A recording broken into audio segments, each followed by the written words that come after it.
योग्यांची अन संतांची भक्तांची माळकऱ्यांची ही देव देशन धर्मासाठी जीव खर्चणाऱ्यांची ही भूमी सप्तसुरांची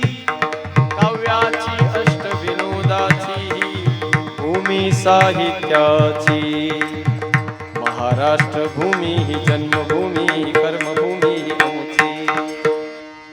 राकट देशा कणखर देशा